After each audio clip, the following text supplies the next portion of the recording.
8-32 in the 9 seasons since. We are underway here in Delaware, quarterfinal number 4. Georgetown wins the opening faceoff. They controlled the X last year in that first-round game against Duke. For the Blue Devils, a lot was made of their early season schedule. The first 8 games did not help their resume, but late in the season, they had a 4-game losing streak. The schedule beefed up. They beat Carolina in the regular season finale, got into the tournament, and then proved everybody wrong with a win against Richmond in round 1. But it's Georgetown who gets the opening tally. Kevin Miller, he's speedy, he's shifty, an all-conference player, and it's 1-0 Hoyas. These are 2 freshmen hooking up for the first goal. And the assist here by Jake Bickle is elite. This guy is going to be a superstar, 5 in blue. Flashes across the top part of the offensive set, and look at Miller, the ex-attackman who can flex behind, from the wing, up top. The youth of this team is crazy. Yeah, that was Jack Ransom, pardon me, the Charlotte native, a sophomore. And Duke wins this faceoff. Cal Girard was so good in the Richmond game. Duke's faceoff man, 21 out of 27. It's a Blue Devils team, the last 2 games, shooting 34%, 23% during the 4-game losing streak. And, Kark, you pointed this out last week. They're attacking more from behind the cage. Absolutely, and Curtis has been a big factor in that, 55. Ben Johnston with a bounce shot, saved by Moore. Charlie McGurran picks up the ground ball, and here comes Georgetown. Evan McFarland, good-looking freshman, 28 in blue, their long stick midi, and now it's Liam Connor. The junior, he and brother Rory transfers from Colgate, one of the most dynamic duos in the country. Jack Schubert, 3 in blue, dumps it to Liam Connor. Georgetown playing a little sub-game now with Max Sloat, the Duke midfielder, up at the 35-yard line. Liam Connor leads the nation in assists. 6 in blue is freshman Natty Mason. Had a goal and an assist in round 1. Working on Mac Christmas. There's Joe Caesar. So it's 5-on-5. A little more space. Making Duke uncomfortable on D. Connor with 53 assists, a school record. Caesar on the invert. Back to Connor.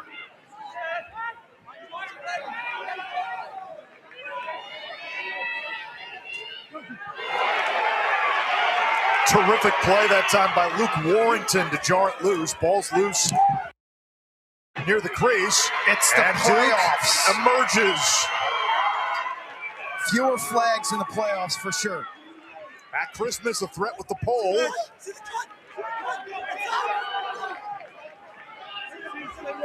Talk about the behind presence, and Curtis is a big piece of it. And so's Michael Ortlieb, 11 in white, only a freshman, but extraordinary feel and pace in his game. They got the pair of hammers, the righty Ben Johnston, the lefty Max Sloat, but Curtis and the ball behind the net, Kark, as you said, their shooting percentages has skyrocketed because of that. Thomas Menke, a transfer from Virginia, over to Tomas Delgado. Delgado fires, Moore the save. Delgado, Anthony Drago, Jack Pappendick. They played a lot of second midfield last week, a unit that hasn't produced a whole lot, but each of them scored a goal a week ago against Richmond. And Quint talks about those hammers. Add Kyle Colsey. When he has time and room from the left side, he lets wing it fly. But Anderson Moore off to a good start, and he caught that one cleanly. He's got the best top hand speed of any goalie remaining in the field. He was the Big East goalie of the year a season ago. Top 10 nationally in save percentage. First midfield on for Georgetown. Here is Jake Bickle. Incredible speed. Kevin Warren feels he has a future superstar. Now Ransom shovels it back. Miller whistles it wide. In cage for Duke. It's Buck Cunningham. Patrick Jamison started the bulk of the season. Struggled down the stretch. Missed the game against Notre Dame with an illness. Cunningham stepped in, was exceptional, and Cunningham's been the guy since. And he has to start fast and confident. His 3 starts, Notre Dame 68%, UNC 50, and then Richmond 36. Gradual decline. Miller's shot Stonewalled by Cunningham. Here's the outlet up ahead to Nolan. Nolan pedaling through the defense, spins it to the wing. Not a clean catch. Bard able to come up with it for Duke. Now Ben Johnston, Duke's leading scorer, 19 in white. He's the centerpiece of the offense. Quint, a volume shooter, 10 shots a game, tops in the ACC. Yeah, I thought he was pretty impactful late in that Richmond game. He's the type of shooter that may not have success earlier, but he doesn't get shy. He just keeps pumping it towards the net. He is due for a breakout game as well. Last 5 games, 7 for 50 shooting. Duke's offense is not deep. There's Kershus, one of the stars of the Richmond win last week.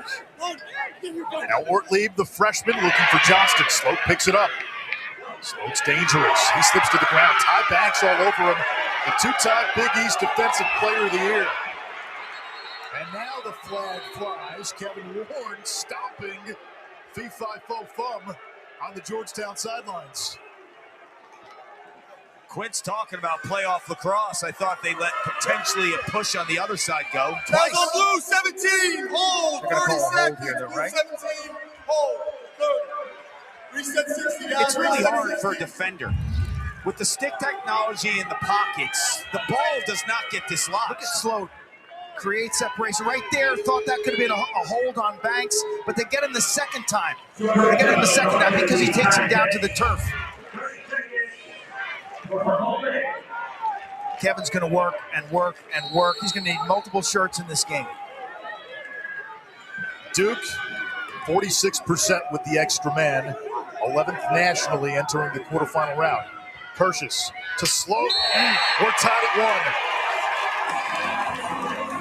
1. Too easy. Step down city for Max Sloat. That three-quarter arm release off a clean vision, clean hands, clean feet.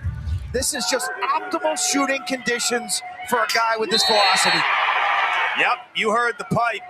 Look at the location on a righty goalie. Just pounds the far pipe on Anderson Moore. There is no shot in terms of making that stop. 0%. Ross Prince and Cal Gerard at the face-off X. Prince 20 of 30 against Duke last year.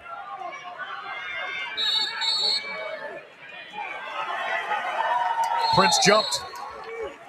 Georgetown has lousy face-off numbers on the season. Prince only playing in his, 9th game? He was injured most of the season. And that's why. So it doesn't tell the full story.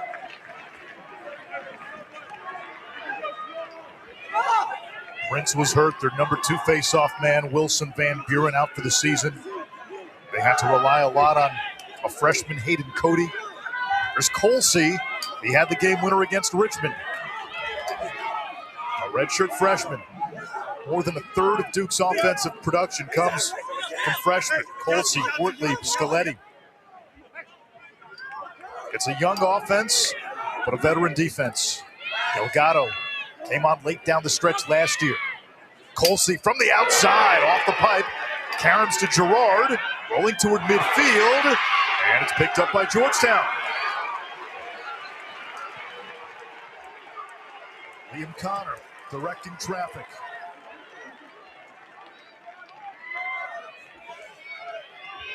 Second to midfield comes on. Here's Caesar. Caesar, a dangerous outside threat. They're mainly right-handed, strong, can muscle through checks, and that's why they put the pole. Duke puts the pole on Joe Caesar. Caesar against Petticano. Will Petticano, a freshman. There's Schubert, missed all of last season with an ACL injury. Now Natty Mason. Top 100 prospect coming out of high school, a freshman. Wheels down the alley, dumps it back. There's a skip pass. Lucas Dudemain shot denied by Cunningham, his second save. Aiden McGuire, 23 in white, the number 1 pick in the PLL draft. A couple of empty net goals last week. McGuire accelerates quickly. He's a two-way threat. The biggest issue for Duke is monitoring his reps and his mileage. Sometimes he'll play a little bit too much because of his compete level, never wanting to be on the sideline. Super hot day today. I mentioned Duke's lack of depth. McGuire takes far too many shifts. They really lack a second midfield. They've got to find ways to score outside of the normal 6-on-6. It's going to be a moving pick. I think the sub game and transition key for Duke today. Georgetown triggers transition.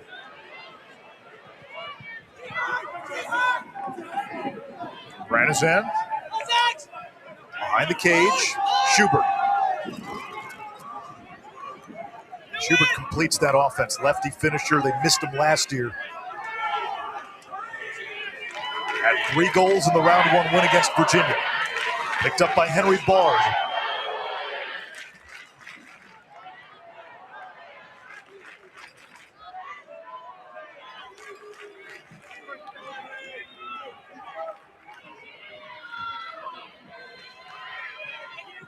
That shot is offline. All the way out! All the way out, Jay! You take it!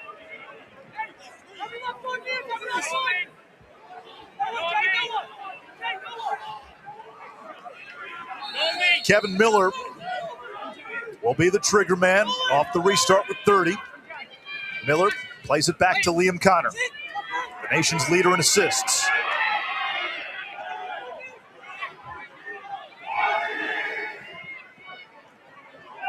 Schubert fakes the pass, plays catch with Liam Connor. Shot clock down to 12. There's the pick from Schubert. Liam Connor, eyes up, crease feed, Ransom, good look, missed. 1 on the shot clock, and Bickle will have to throw it away. Something that's interesting in this matchup, Charlie Johnson, 27 in white, is on Liam Connor, who's their quarterback. Charlie Johnson has been terrific. Rarely do you see someone get the best of him. His one-on-one shutdown capabilities are off the charts. If Georgetown runs into some problems getting leverage with Liam Connor on Charlie Johnson, look for Kevin Miller, who is a high school attackman and a passer, to invert a little bit more, 49 in blue. One of the things Kevin Warren likes about Kevin Miller is his speed. He told us that in high school, Miller had a torn ACL. He was playing with no brace, and at a recruiting event, he was still the fastest guy. That ain't right.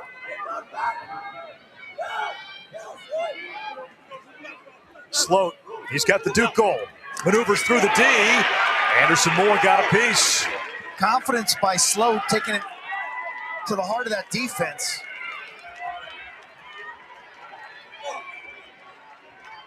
Georgetown connected on its first shot. They've missed 5 in a row. I think the big question in this game for me is who can find goals outside the 6-on-6? Transition, face-off, extra man. Because it seems like you got defensive units that can kind of neutralize one another, right? I would agree, and that would favor Duke. Duke's better in the grain and transition. They're 3rd nationally in pacing, so they have the ability to play fast. Here's a look for Caesar off the crossbar, and that's a souvenir. Lucky fan. Fan holds up the ball. I don't know if he caught it on the fly, but it's his to keep.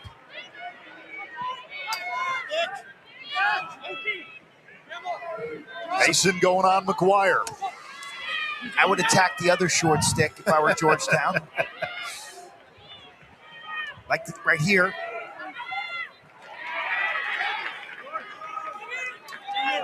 "11 in blue is Rory Connor. He's the older brother. Now this is Liam. Defended by Charlie Johnson. Johnson was a scout teamer up until last year. He went up against Brennan O'Neill, the former Tualatin winner on the scout team. And then when he got his chance, he turned into a lockdown defender. Off the turnover, Duke pedals ahead. Warrington able to touch up. Here's Colsey. 3.5 to go. 1-1 game. Winner plays Princeton in the national semifinals next week in Charlottesville.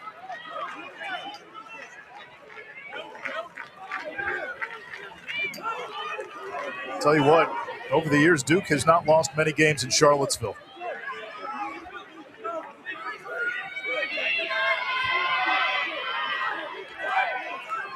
Johnston. Out shot. Moore comes up with the save on the shot by Menke. They hit the defender and died right in the crease for Moore. Kind of a gift. Less than 3 minutes to go in this opening quarter. Franizan lost it. He's in trouble. Menendez pops it into the air. This Duke defense has shown throughout the season its championship caliber.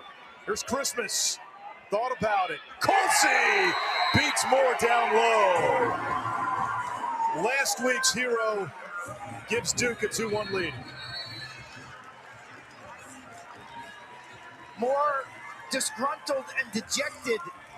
A sloppy turnover on a run out by Georgetown leads to a counter attack from Duke. Here's the turnover. You carry in. You don't have confidence. Next thing you know, Duke's off to the races. I told you about Duke's ability to hit in transition. Find Colsey. Back of the net.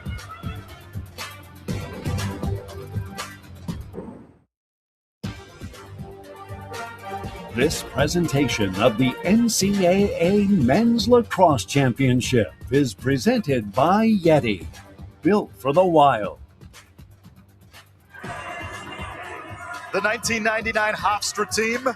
John Danowski, the head coach. Kevin Warren, one of his defenders. John Danowski credits guys like Kevin Warren and Joe Amplo, who's now the head coach at Navy, as really changing the culture and getting that Hofstra program on track. He said one thing that made him really proud. After Kevin graduated, he was running a camp, and John Danowski was there, and John Danowski heard Kevin addressing all the young campers. He said, you know what? We won all these games in a row because we finally listened to the coaches.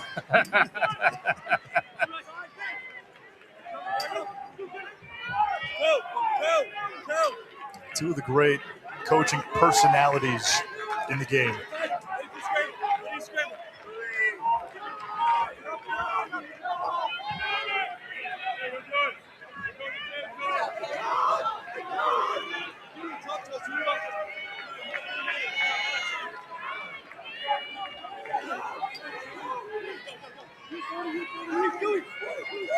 Kirsch's got to step on Jamie Carroll. James Carroll is the younger brother of Eden Carroll, who had 6 goals against Duke in the first round game last year. Kirsch's confidence.